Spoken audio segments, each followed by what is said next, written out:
আসসালামু আলাইকুম। আপনাদের সবাইকে ছাত্র জনতার বিপ্লবে সিক্ত নতুন বাংলাদেশে স্বাগত জানাচ্ছি। গভীর শ্রদ্ধা জানাচ্ছি জুলাই আগস্ট মাসে ফেসিবাদের বিরুদ্ধে ছাত্র জনতার অভ্যুত্থানে নিহত সকলের প্রতি। তাদের আত্মার মাগফিরাত কামনা করছি। তাদের আত্মত্যাগের বিনিময়ে নতুন বাংলাদেশ গড়ার শপথ নিয়ে আমি আপনাদের কাছে কিছু কথা বলতে চাই। শরণার্থীকালের ভয়াবহ বন্যায় যারা মৃত্যুবরণ করেছেন, যারা অসুস্থ হয়ে পড়েছেন বা যারা সর্বস্ব হারিয়েছেন, যারা দুঃসহ জীবনযাপন করছেন, তাদের স্মরণে রেখে আজকের কথাগুলো বলছি।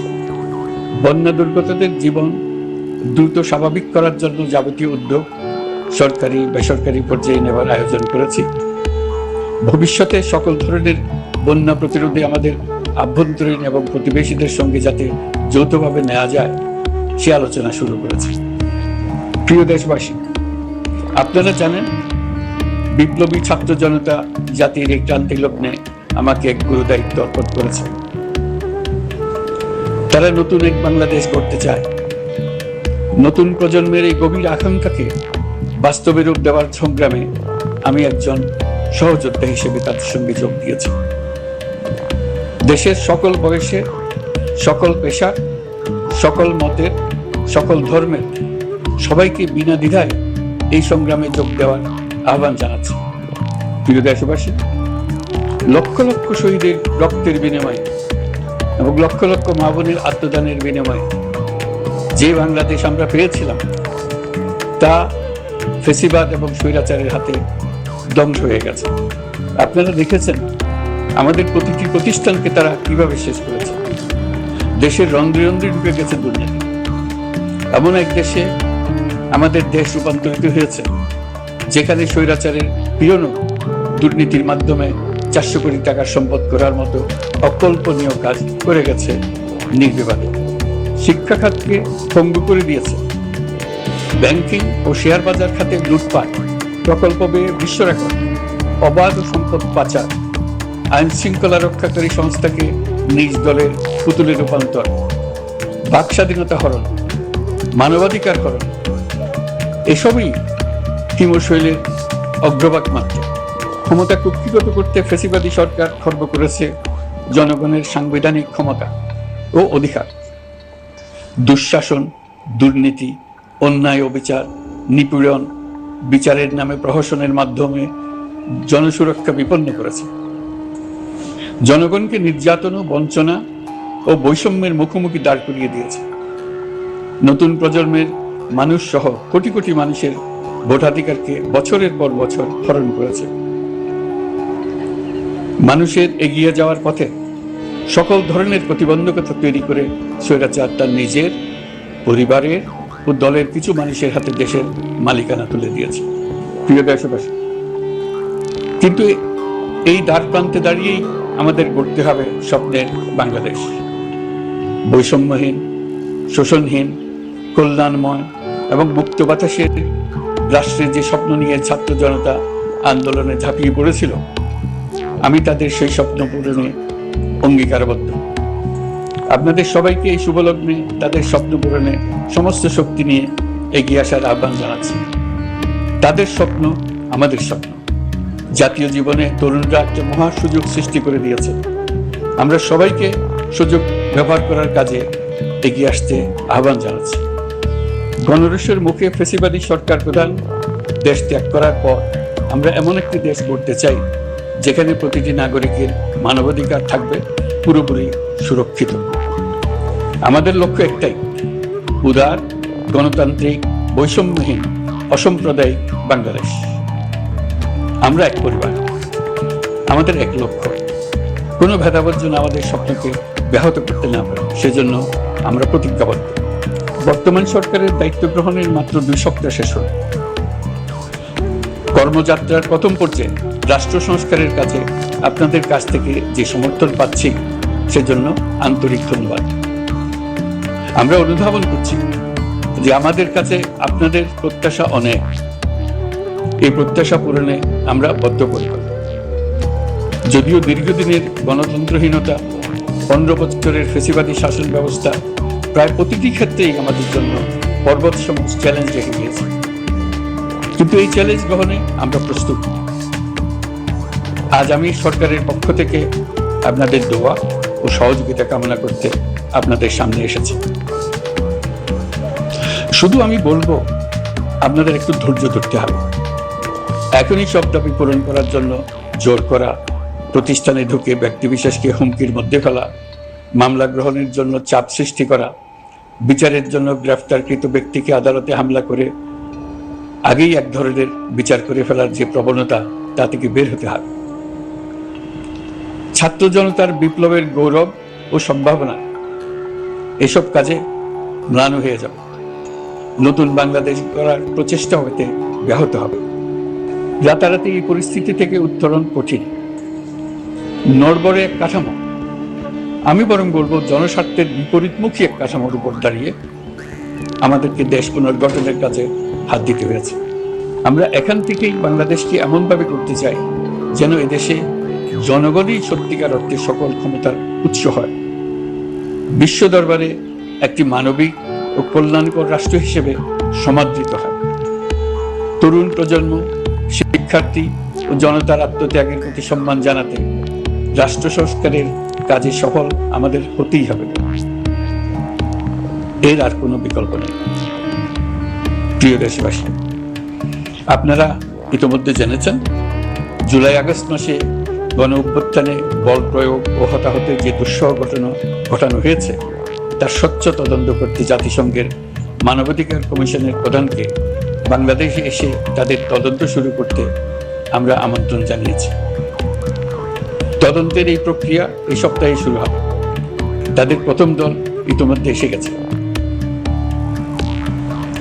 আমরা ইতিমধ্যে ছাত্র জনতার বিপ্লবকে নস্যাৎ করতে যে শত শত মিথ্যা ও হয়রানিমূলক মামলা দায়ের করা হয়েছিল তার অধিকাংশ প্রত্যাহার করেছে এবং আটক ছাত্র জনতার মুক্তি লাভের ব্যবস্থা করেছে। পর্যায়ক্রমে মিথ্যা ও গায়েবী সকল মামলার ক্ষেত্রে অনুরূপ ব্যবস্থা গ্রহণ করে মানুষকে দুঃসহ ভোগান্তি থেকে মুক্ত করা হবে। ন্যায় বিচার নিশ্চিত করতে গণ অভ্যুত্থানের সকল শহীদ পরিবারকে পুনর্বাসন করতে হবে। সকল আহত শিক্ষার্থী ও জনতার চিকিৎসার সম্পূর্ণ ব্যয় সরকার বহন করবে। সেই লক্ষ্যে স্বাস্থ্য মন্ত্রণালয়ের নেতৃত্বে উপদেষ্টা পরিষদে বৈষম্য বিরোধী ছাত্র আন্দোলনের প্রতিনিধিত্বকারী 2 জন উপদেষ্টার সহায়তায় একটা পূর্ণাঙ্গ তালিকা প্রস্তুত করা হচ্ছে। এই কার্যক্রমের জন্য এবং গণ অভ্যুত্থানের শহীদদের স্মৃতি ধরে রাখতে সরকার অতি দ্রুত জুলাই গণহত্যা স্মৃতি ফাউন্ডেশন নামে একটি ফাউন্ডেশন প্রতিষ্ঠা করার প্রক্রিয়া শেষ পর্যায়ে এনেছে। আপনাদের সবার এবং বিদেশে অবস্থানরত ভাই বোনদের অনুদান এই প্রতিষ্ঠানে পাঠানোর জন্য অনুরোধ করছি। আমি ব্যক্তিগতভাবে এই প্রতিষ্ঠানের চেয়ারম্যানের পদ গ্রহণ করেছি। প্রিয় দেশবাসী, আপনারা লক্ষ্য করেছেন দায়িত্ব গ্রহণ করেই আমাদেরকে আইন শৃঙ্খলা অঙ্গনে অস্থির পরিস্থিতি সামাল দিতে হয়েছে। আপনাদের সহযোগিতা ও সমর্থনে দেশপ্রেমিক সকল আইন শৃঙ্খলা রক্ষাকারী বাহিনী কাজে যোগ দিয়েছে। ফ্যাসিবাদী সরকার প্রশাসনের চরম দলীয়করণ করার ফলে বিপুল সংখ্যক কর্মকর্তা কর্মচারী দীর্ঘদিন বৈষম্যের শিকার হয়েছে। আমরা ইতিমধ্যে সংশোধনমূলক ব্যবস্থা গ্রহণ করতে আরম্ভ করেছি। তবে প্রশাসনকে গতিশীল রাখতে এবং একই সাথে সুনির্দিষ্ট পদ্ধতি অনুসরণ করে সঠিক সিদ্ধান্তে উপনীত হতে সময় প্রয়োজন। সেজন্য সকলকে ধৈর্য ধরার অনুরোধ করছি।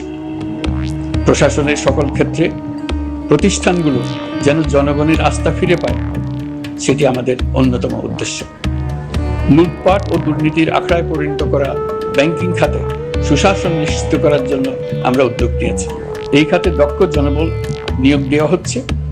ব্যাংকিং খাতে শৃঙ্খলা স্থাপন, ব্যবসা বাণিজ্যে সহায়ক পরিবেশ তৈরি এবং জনগণের জীবনযাপন সহজ করতে নিত্য প্রয়োজনীয় দ্রব্যমূল্য ও মূল্যস্ফীতি নিয়ন্ত্রণে আনার আমরা উদ্যোগ সচল করেছি। ব্যাংকিং খাতে দীর্ঘমেয়াদী সংস্কারের জন্য ব্যাংক কমিশন গঠন করা হবে। আর্থিক খাতে সার্বিক পরিস্থিতি ও সংস্কার বিষয়ে একটি রূপকল্প তৈরি করা হবে, যা দ্রুত জনসমক্ষে প্রকাশ করা হবে। শেয়ার বাজার, পরিবহন খাত সহ যেসব ক্ষেত্রে চরম বিশৃঙ্খলা বিরাজ করছে তা নিরসনের দ্রুত পদক্ষেপ নেওয়া হচ্ছে। বিচার বিভাগকে দুর্নীতি ও দলীয় প্রভাব মুক্ত করতে কার্যক্রম শুরু হয়েছে। একটি সুনির্দিষ্ট প্রক্রিয়ার মধ্য দিয়ে বিচার বিভাগের স্বাধীনতা ও জবাবদিহিতা নিশ্চিত করার উদ্যোগ নেওয়া হয়েছে। ফ্যাসিবাদী সরকারের বিচার বহির্ভূত হত্যাকাণ্ড, গুম, খুন, অপহরণ এবং আয়নাঘরের মতো চরম ঘৃণ্য সকল অপকর্মের ন্যায় বিচার নিশ্চিত করা হবে। এসব অপকর্মের সঙ্গে জড়িত সকলের বিচার নিশ্চিত করা হবে। তালিকা প্রস্তুত করে মিথ্যা মামলা প্রত্যাহার করা হবে। দুর্নীতি ও সম্পদ পাচারের বিচার করা হবে। আইন শৃঙ্খলার ক্ষেত্রে জনমুখী ও দলীয় প্রভাবমুক্ত জবাবদিহিমূলক কাঠামো সৃষ্টির লক্ষ্যে পুলিশ কমিশন গঠন করা হবে।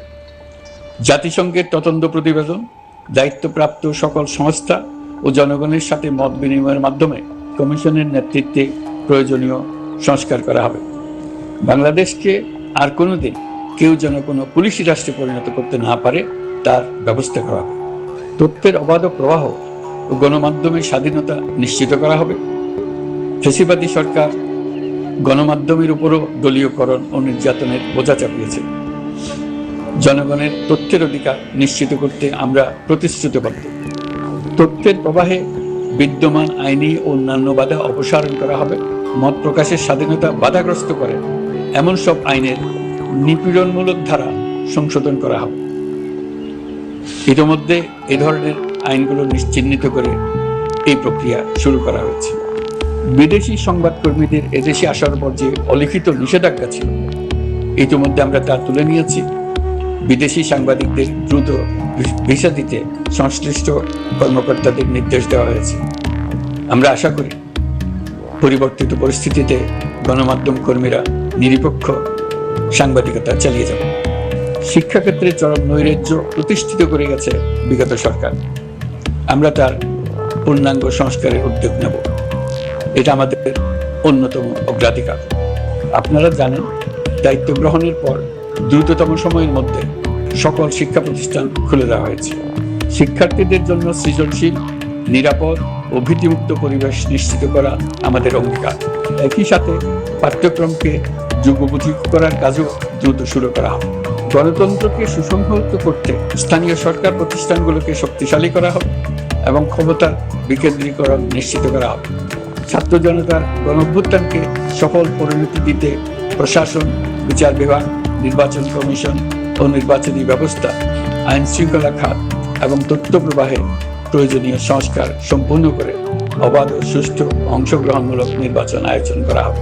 এর লক্ষ্য হবে দুর্নীতি, লুটপাট, গণহত্যার বিরুদ্ধে একটি জবাবদিহিতামূলক রাজনৈতিক বন্দোবস্তের সূচনা। বর্তমান সরকার দুর্নীতির বিরুদ্ধে স্পষ্ট অবস্থান গ্রহণ করেছে। আমাদের সকল উপদেষ্টা দ্রুততম সময়ের মধ্যে তাদের সম্পদের বিবরণ প্রকাশ করবেন। পর্যায়ক্রমে এটা সকল সরকারি কর্মকর্তাদের ক্ষেত্রেও নিয়মিত এবং বাধ্যতামূলক করা হবে। রাষ্ট্রীয় পর্যায়ে দুর্নীতির বিরুদ্ধে ব্যবস্থা গ্রহণে সংবিধানের ৭৭ অনুচ্ছেদে প্রতিশ্রুত ন্যায়পাল নিয়োগে অধ্যাদেশ প্রণয়ন করা হবে। এবার কৃষি খাতের কথা একটু বলি। কৃষি নির্ভর বাংলাদেশে কৃষকের স্বার্থ যেন সুরক্ষিত থাকে, কৃষক যেন তার উৎপাদিত পণ্যের ন্যায্য মূল্য পায়, তা নিশ্চিত করা হবে। প্রবাসী শ্রমিকরা যেভাবে বৈষম্য বিরোধী ছাত্র জনতার আন্দোলনকে সমর্থন দিয়েছে, মুক্তিকামী জনগণ তা কৃতজ্ঞ চিত্তে স্মরণ করে। তাদের প্রতি সকল পর্যায়ে সম্মানজনক আচরণ নিশ্চিত করা হবে। বাংলাদেশের স্বাস্থ্য খাত অন্যতম দুর্নীতিগ্রস্ত খাত। জনগণের জন্য পর্যাপ্ত স্বাস্থ্যসেবা নিশ্চিত করার লক্ষ্যে স্বাস্থ্য খাতে প্রয়োজনীয় সংস্কার করা হবে। এই খাতে সংশ্লিষ্ট সকলকে জবাবদিহিতার আওতায় আনা হবে।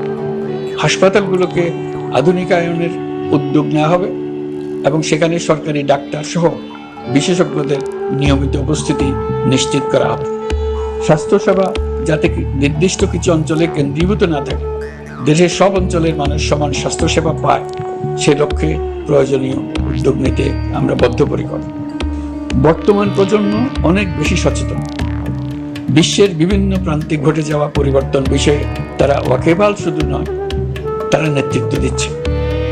তারা যে উন্নয়নের স্বপ্ন দেখে তা টেকসই এবং পরিবেশ বান্ধব, প্রকৃতি ধ্বংসকারী উন্নয়ন নয়। শুধু জিডিপি একটি দেশের উন্নয়নের মাপকাঠি হতে পারে না। নদী, নালা, খাল দূষিত করে যে উন্নয়ন হয় তা দীর্ঘমেয়াদী নয়।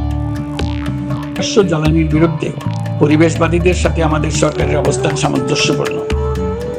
জলবায়ু পরিবর্তন রোধ করতে এবং আগামী প্রজন্মের জন্য সুস্থ একটা পৃথিবী রেখে যেতে কার্বন নিঃসরণ শূন্যের কোটায় নামিয়ে আনার বিকল্প নেই। আমাদের সরকার পরিবেশ ও জলবায়ু রক্ষায় সর্বোচ্চ গুরুত্ব দেবে। এই কার্যক্রমে তরুণ সম্প্রদায়কে সম্পৃক্ত করা হবে। ইতোমধ্যে বিভিন্ন রাষ্ট্র ও জাতিসংঘ বর্তমান সরকারের কর্মসূচির প্রতি সমর্থন ব্যক্ত করেছে। আমরা সকল রাষ্ট্রের সাথে বন্ধুত্বপূর্ণ সম্পর্ক বজায় রাখব। আমাদের পররাষ্ট্রনীতির ভিত্তি হবে পারস্পরিক আস্থা, বিশ্বাস ও সহযোগিতা। আমরা মানবাধিকার আইন সহ সকল আন্তর্জাতিক আইনের প্রতি শ্রদ্ধাশীল। আমাদের পক্ষ থেকে গুম বিষয়ক আন্তর্জাতিক চুক্তির পক্ষরাষ্ট্র হওয়া সহ বিভিন্ন পদক্ষেপ নেওয়া হয়েছে। ইতিমধ্যে পক্ষভুক্ত এমন সকল আঞ্চলিক ও দ্বিপাক্ষিক চুক্তি ও সমঝোতা বাস্তবায়ন করে যাব। আমাদের সরকার রোহিঙ্গা সমস্যার বাস্তবসম্মত সমাধানের লক্ষ্যে আন্তর্জাতিক সম্প্রদায়ের সাথে কাজ করে যাব। আমরা জাতীয় ঐক্যে বিশ্বাসী। প্রয়োজনীয় সংস্কারের লক্ষ্যে রাজনৈতিক ঐক্যের মধ্য দিয়ে নিশ্চিত করা হবে নারী, শিশু, প্রতিবন্ধী, ধর্মীয় সংখ্যালঘু, আদিবাসী সকলেই এদেশের নাগরিক এবং সমান আইনের সুরক্ষার অধিকারী। তাদের সকলের মানবিক অধিকার সহ অন্যান্য সকল অধিকার নিশ্চিত করার উদ্যোগ নেওয়া হবে। এই জন্য আমি উপদেষ্টা পদমর্যাদা সম্পন্ন একজন বিশেষ সহকারী নিয়োগ দিয়েছি, যার দায়িত্ব হবে জাতীয় সংহতি উন্নয়ন। বন্যা কবলিত এলাকার সকল মানুষের দুর্ভোগ লাঘবে সরকার সঠিক সহায়তা দেওয়ার জন্য সরকারের যত কার্যক্রম আছে তাদের সচল করেছে। ইতিমধ্যে উপদেষ্টাবৃন্দ বিভিন্ন এলাকার দায়িত্ব নিয়ে এলাকায় গেছেন। আমার কার্যালয়ে একটা নিয়ন্ত্রণ কক্ষ স্থাপন করা হয়েছে।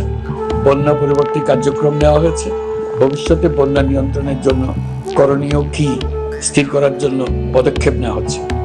দেশপ্রেমিক সেনাবাহিনী, পুলিশ, বিজিবি, র্যাবকে গুম নির্যাতনের কাজে লাগিয়ে তাদের কলঙ্কিত করা হয়েছে। তারা দেশের গৌরব। তাদেরও কিছু অতি উৎসাহী সদস্যের কারণে পুরো বাহিনীকে আমরা কলঙ্কিত দেখতে চাই।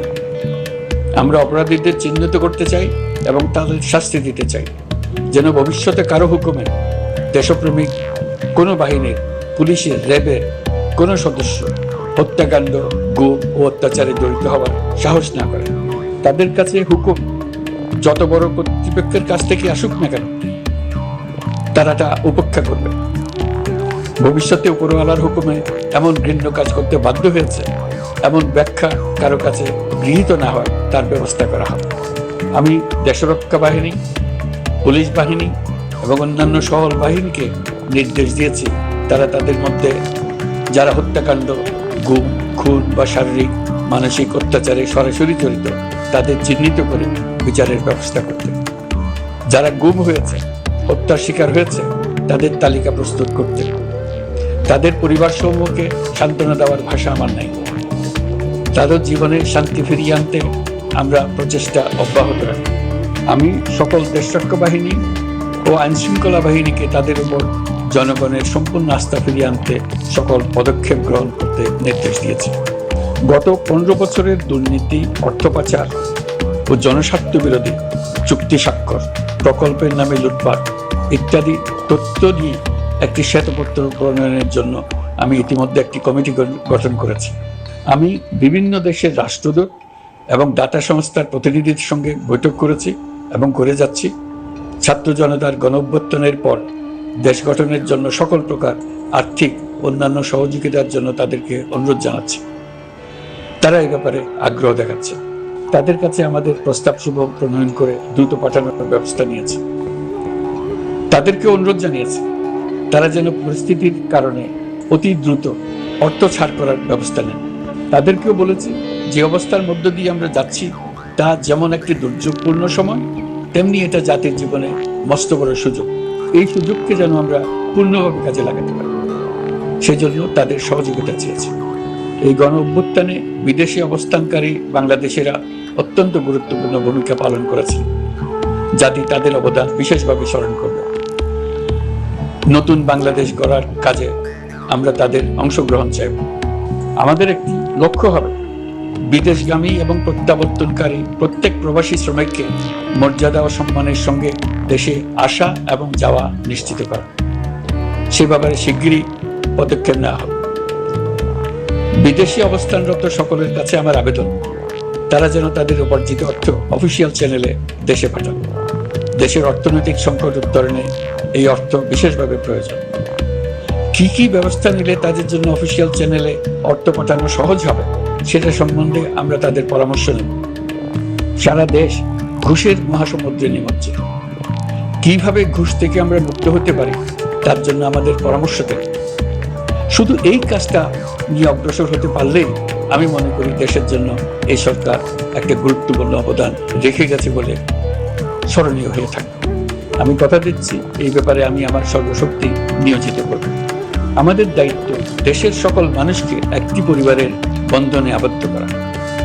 পরিবারে মতভেদ থাকবে, বাকবিতণ্ডা হবে, কিন্তু আমরা ভাই বোন, আমরা বাবা মা, আমরা কেউ কারো শত্রু না। কাউকে তার মতের জন্য শত্রু মনে করব না, কাউকে ধর্মের কারণে শত্রু মনে করব না, কাউকে লিঙ্গের কারণে শত্রু মনে করব না। আমরা সবাই সমান, কেউ কারোর উপরে, কেউ কারোর নিচে না। এই ধারণা আমরা জাতীয় জীবনের সর্বক্ষেত্রে প্রতিষ্ঠিত করতে চাই। একটা বিশেষ ব্যাপারে আমরা আপনাদের সহযোগিতা চাচ্ছি। আমাদের দায়িত্ব গ্রহণের পর থেকে প্রতিদিন সচিবালয়ে, আমার অফিসের আশেপাশে, শহরের বিভিন্ন স্থানে সমাবেশ করা হচ্ছে। গত 16 বছরের অনেক দুঃখ কষ্ট আপনাদের জমা আছে, সেটা আমরা বুঝি। আমাদের যদি কাজ করতে না দেন তাহলে দুঃখ ঘোচানোর সকল পথ বন্ধ হয়ে যাবে। আপনাদের কাছে একান্ত অনুরোধ, আমাদের কাজ করতে দেন। আপনাদের যা চাওয়া তা লিখিতভাবে আমাদেরকে দিয়ে যান। আমরা আপনাদের বিপক্ষ দল নয়। আইনসঙ্গতভাবে যা কিছু করার আছে আমরা অবশ্যই তা করব, কিন্তু আমাদেরকে ঘেরাও করে এই গুরুত্বপূর্ণ দিনগুলোতে আমাদের কাজে বাধা দেবেন না। সবাই মিলে তাদের বোঝান তারা যেন এই সময়ে তাদের অভিযোগের প্রতি দৃষ্টি আকর্ষণের জন্য আমাদের দৈনন্দিন গুরুত্বপূর্ণ কাজে বাধা না দেন। একটা বিষয়ে সবাই জানতে আগ্রহী, কখন আমাদের সরকার বিদায় নেবে? এটার জবাব আপনাদের হাতে। কখন আপনারা আমাদেরকে বিদায় দেবেন?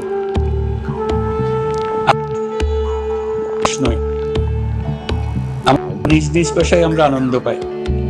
দেশের সংকটকালে ছাত্রদের আহ্বানে আমরা এই দায়িত্ব গ্রহণ করেছি। আমরা সমস্ত শক্তি দিয়ে দায়িত্ব পালন করব। আমাদের উপদেষ্টা মণ্ডলীও এই লক্ষ্যে উদ্বুদ্ধ হয়ে সবাই মিলে একটা টিম হিসেবে কাজ করে যাচ্ছি। কখন নির্বাচন হবে সেটা সম্পূর্ণ রাজনৈতিক সিদ্ধান্ত, আমাদের সিদ্ধান্ত না। দেশবাসীকে ঠিক করতে হবে আপনারা কখন আমাদেরকে ছেড়ে দেবেন। আমরা ছাত্রদের আহ্বানে এসেছি, তারা আমাদের প্রাথমিক নিয়োগকর্তা। দেশের আপামর জনসাধারণ আমাদের নিয়োগ সমর্থন করেছে। আমরা ক্রমাগতভাবে সবাইকে বিষয়টি স্মরণ করিয়ে যাব, যাতে হঠাৎ করে এই প্রশ্ন উত্থাপিত না হয় আমরা কখন যাব। তারা যখনই বলবে আমরা চলে যাব। আমরা সংস্কারের অংশ হিসেবে নির্বাচন কমিশনকেও সংস্কার করব। কমিশনকে যে কোনো সময় আদর্শ নির্বাচনের জন্য প্রস্তুত রাখব। আমরা বিভিন্ন সংস্কারের কাজ শুরু করেছি। দেশবাসীকে অনুরোধ করব একটা আলোচনা শুরু। আমরা সর্বনিম্ন কি কি কাজ সম্পূর্ণ করে যাব, কি কি কাজ মোটামুটি করে গেলে হবে। এই আলোচনার মাধ্যমে আমরা একটা দিক নির্দেশনা পেতে পারি। তবে চূড়ান্ত সিদ্ধান্ত রাজনৈতিক সিদ্ধান্ত, সেটা রাজনৈতিক আলোচনা থেকেই আসবে। এই দিক নির্দেশনা না পেলে আমরা দাতা সরকার এবং আন্তর্জাতিক অর্থনৈতিক প্রতিষ্ঠানসমূহের সঙ্গে আলোচনায় দৃঢ়তার সঙ্গে অগ্রসর হতে পারছি না। আমি নিশ্চয়তা দিচ্ছি, আমরা আমাদের পক্ষ থেকে মেয়াদ বৃদ্ধির কোনো প্রশ্ন তুলব না। আমরা আপনাদের সকলের দোয়া চাই। যে কদিন আছি সেই সময়টুকু উপদেষ্টা মণ্ডলীর প্রত্যেকে নিজ নিজ সাধ্যমতো দেশের এই সংকটকালে সংকট উত্তরণে যেন নিজ নিজ মেধা সাধ্যমতো কাজে লাগাতে পারে। নতুন বাংলাদেশ গড়ার যে সুযোগ ছাত্র জনতার রক্তের বিনিময়ে আমরা অর্জন করলাম, আমরা আমাদের মতানৈক্যের কারণে সেটা যেন হাতছাড়া করে না ফেলে, এটা আমরা নিশ্চিত করতে চাই। এই সুযোগ এবার হারিয়ে ফেললে আমরা জাতি হিসেবে পরাজিত হয়ে যাব। শহীদ, আহত এবং জীবিত ছাত্র জনতার কাছে আমরা প্রতিজ্ঞাবদ্ধ থাকতে চাই, আমরা এই অর্জনকে কিছুতেই হারিয়ে যেতে দেব না। যে সুযোগ তারা আমাদেরকে দিয়েছেন তার মাধ্যমে আমাদের দেশকে পৃথিবীর একটি শ্রদ্ধেয়, সকল দিকে দৃষ্টান্ত স্থাপনকারী দেশে পরিণত করতে আমরা শপথ নিয়েছি। সবশেষে আবারও আমাদের দেশের সকল মানুষ, শিশু, কিশোর কিশোরী, তরুণ তরুণী, বয়স্ক, বৃদ্ধ, নারী, পুরুষ সবার কাছে দোয়া চাইছি যেন আমরা আমাদের সকলের স্বপ্ন বাস্তবায়নে সফল হই। আল্লাহ আমাদের সহায় হন।